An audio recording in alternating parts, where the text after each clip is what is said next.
Okay, so we are going to continue on our busy schedule today, and we are just about to start with the second pure core technology session that was planned for today's schedule. I hope that you have succeeded to a little bit to rest and to get to the Israeli sun. Actually, we tried to control the weather, but it was a little bit challenging, but at least you can realize how we feel it here usually. So on our panel, on our session, we're going to have three speakers, and I would like to invite the first one, and they will give us really interesting perspective of the cyber challenges that we see today at the core technology of the topics that we meet. And our first speaker is going to be Professor Sandeep Shukla. Professor Shukla is currently head of the Department of Computer Science and Engineering Department and the Poonen and Prabhu Gold Chair Professor at the Indian Institute of Technology, Kanpur. He is an IEEE Fellow, an ACM Distinguished Scientist, and IEEE Computer Society Distinguished Visitor, and co-director of the Interdisciplinary Center for Cybersecurity of Critical Infrastructure at Kanpur. So, Professor Shukla, the stage is yours. Please. Thank you.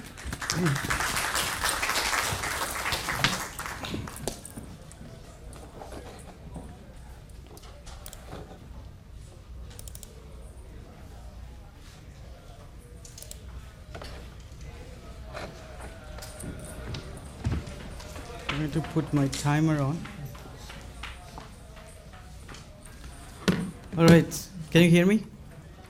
All right, so let me say a little bit of history. So I was working at Virginia Tech in the US for 14 years.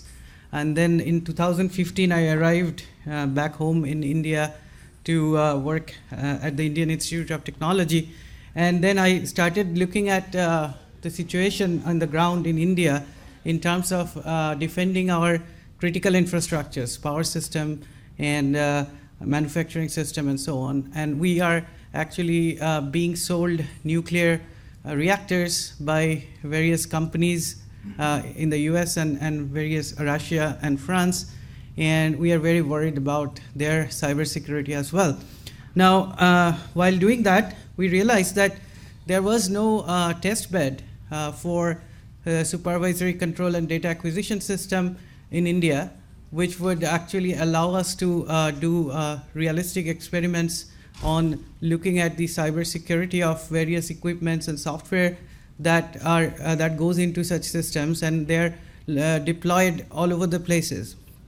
So while doing that, so we started with a very small SCADA test bed at our lab, and then now we have been funded by the government to put together a test bed that is similar to what they have in Sandia National Lab or Idaho National Lab, where actually companies can come and actually do hardware in the loop and software in the loop testing of vulnerabilities and also test the mitigation techniques and so on.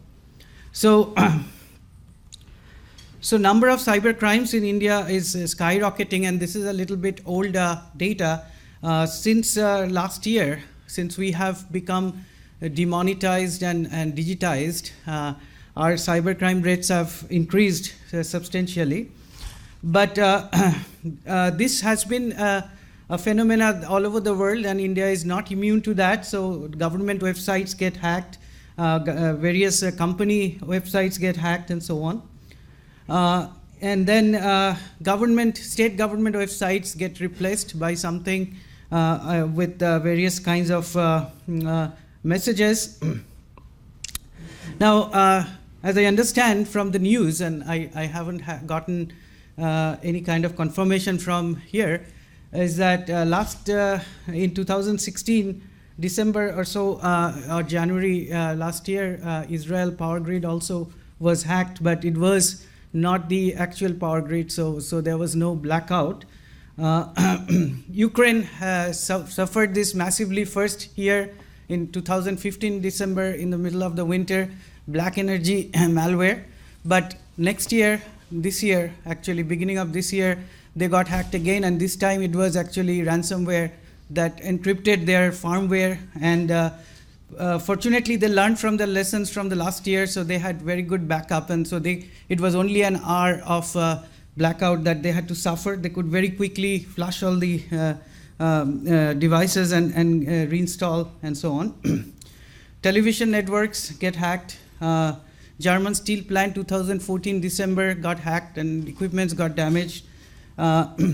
Turkish banks were under cyber attack last year with a massive DDoS attack, which basically can have big impact on the economy. Austrian hotel got hacked by IoT ransomware, and many of you have heard about this story that people got locked out from their rooms and they had to actually pay ransom to actually get guests in or out of the rooms. So then we had this Dyn attack last year, October, the IoT-based DDoS attack, which is quite scary. And then since we are all so dependent on mobile devices nowadays, so mobile security issues, so we are seeing the exponential rise month to month on malware, mobile malware, and so on. So that's the global situation, and the Indian situation is that actually what we say is that 100% of the companies got hacked, but only the enlightened ones actually know that they have been hacked. But according to this survey from last year, 72% of the financial companies got hacked, and if you look at the oil and gas and utility industry, 37% says they have been hacked, but that seems pretty small.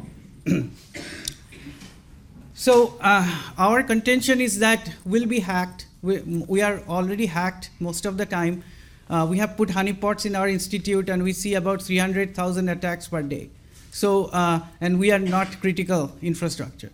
So the question is, how do you design resilient cyber physical systems which are ready for detecting attacks as soon as possible and island various components. So a containment of the attack as well as islanding and isolation of the parts that have been attacked. That is sort of the goal that we are progressing with. And in order to do this, we need a realistic system. So in the past, we have done virtual SCADA test beds where everything was virtual except for the front end. We actually took front end from a standard SCADA vendor, and we simulated a power system using standard power system simulator and so on. But it doesn't allow us to do various kinds of attacks that we have now done on the SCADA system that we have built so far. So our approach has been that we have people working in our university who are working in machine learning, people working in program analysis, people working in our computer architecture, memory systems, and people working in formal methods, people working in robotics and so on. So and cryptography, and so we wanted to bring all of them together under the umbrella of this center. And so we proposed this center, and the way we look at it, so this is not very visible here, so we basically layered these systems. So these are critical infrastructure. What we call is an very extra large cyber physical system, right? So in this you have the the physical dynamics of the system that has to be looked at for anomaly, because many times the attack may actually reflect itself in the physical dynamics without any sign elsewhere, because it could be an insider attack, or there are components which are electromechanical, like relays and breakers and various kinds of components. And then we have the industrial automation and control, which is basically the SCADA system with various communication and computation embedded computation components. And then we have to also look at the firmware, for example, secure boot and so on. And then all the other things like software, network, and perimeter defense, and so on. at the end application software, and nowadays a lot of this functionality is going into cloud layer. And then we actually looked at the various methods that we will explore, and various disciplinary knowledge and expertise will be used for various things. For example, we have electrical engineering, power system engineering people who are actually looking into this power system, PMU-based power system monitoring, the wide area monitoring and control. On the other extreme, we have number theorists and cryptographers who are actually looking at lightweight cryptography and also breaking of various kinds of crypto and so on. Simulation and co-simulation, that often gives you a cheaper way of some proof of concept ideas, whereas laboratory emulation is the test bed that I am talking about here. So first we built this lab scale test bed. So all of you probably know that one of the biggest challenge now in most of this manufacturing system or any other critical infrastructure is the notion of IP convergence. So IP convergence means that your business network is somehow connected to your field network, the network on which your actual equipments and measurement devices and various things are there. And they are usually disconnected by, isolated by firewalls. But the problem is that once a phishing or something goes into the business network, like it happened in Sony or even in RSA it happened, then this phishing network, phishing will actually inject a malware, and that malware will actually propagate itself, find a password file, send it over to a command and control center. Some high privilege password gets hacked, and then the firewall is breached, and you go into the DMZ, and from DMZ again you do the same process, and then you go into the field network. And that's the common modus operandi of attacking the critical infrastructure. So we have to replicate this kind of a environment in order for us to actually successfully recreate the attack scenarios. And that's not the only attack scenario. I mean, there are insider attacks that don't happen through this route, but we have to have all such possible scenarios. So this is the schematics of our first SCADA testbed that we built very, very quickly after we started. And the idea there is that we want to first demonstrate that this is, in a lab scale, this is possible, and also we can successfully show the weaknesses of various industry standard equipments and industry standard devices. So this is what we built in the very first year. So on this side is our on the left side, well, my left side, your right side is actually the field system, which is basically a power system distribution panel where we have three-phase to three-phase, three-phase to single-phase, single-phase to single-phase, transformers and so on. And on this side we have relays and we have power meters, we have the protocol switches like 61850 and various standard SCADA level protocols.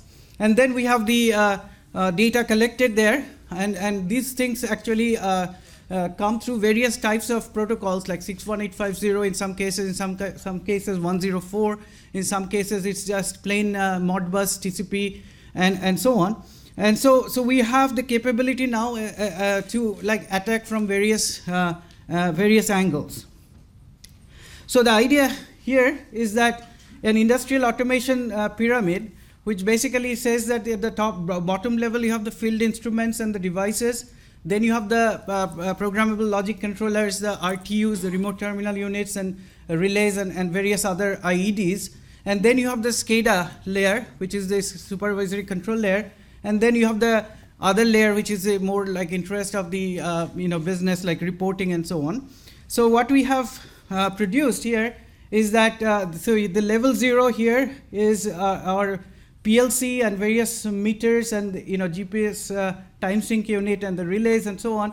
Then we have the switch, and the switch basically now puts everything into the LAN environment, and then it goes into the workstations, the engineering workstations where the SCADA control and web-based control is, and that's what it translates to. So these guys are working on the actual SCADA control, supervisory control system.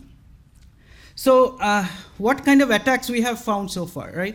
So these are actually industry standards. So in this case, we got all our equipments from Schneider. So first of all, the 61850 capable switch, Moxa, it's a Taiwanese company, and that switch had a privilege escalation bug.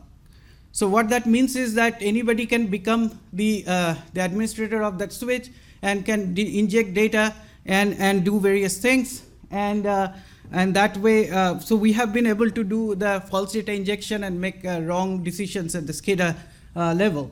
We also found that all the standard protocols nowadays that are being used, including 61850, that are implemented by these guys, are actually unencrypted, and so we could do various kinds of man-in-the-middle attack and false data injection, DDoS attacks.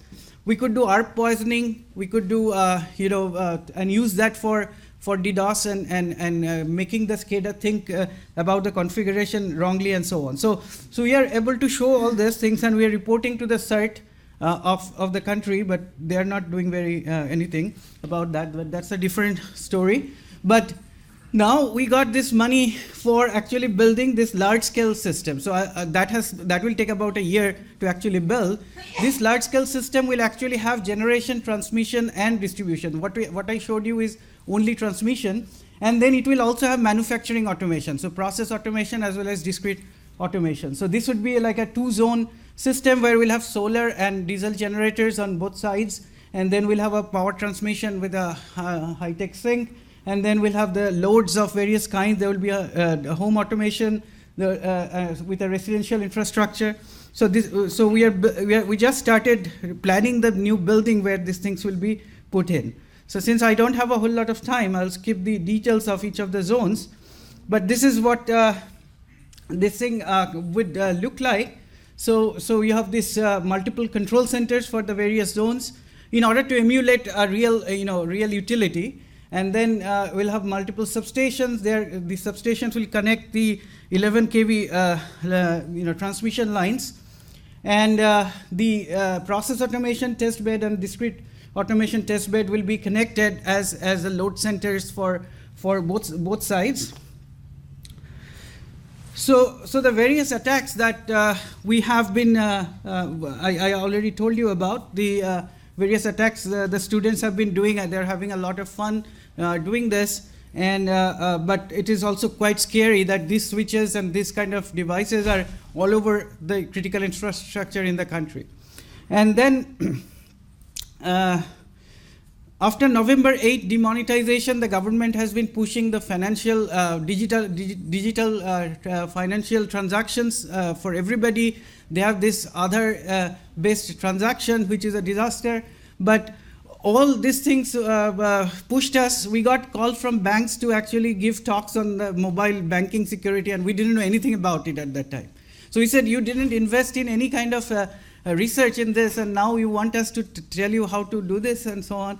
So we eventually got connected to the finance ministry, and now we started looking at the financial system cyber security, which I will not talk about. But here again, we took this, the interdisciplinary approach, the various kinds of approaches versus the various layers that has to be secured, and then we actually figured out the intersections of those in this matrix, and then we trying to get our faculty of various expertise to get involved in this, who are not necessarily originally cybersecurity faculty. So, and this is the plan for us for this new FinTech cybersecurity center. It has not been funded yet, but this is what we plan to do. That would be various labs which are conglomerated for FinTech security. And then finally, I want to show the other projects, but I don't have a whole lot of time here. I have less than a minute. So we are actually looking at various things like IoT authentication with blockchains, and we have done a number of honeypots for the university. So now we have a better threat intelligence about the university system.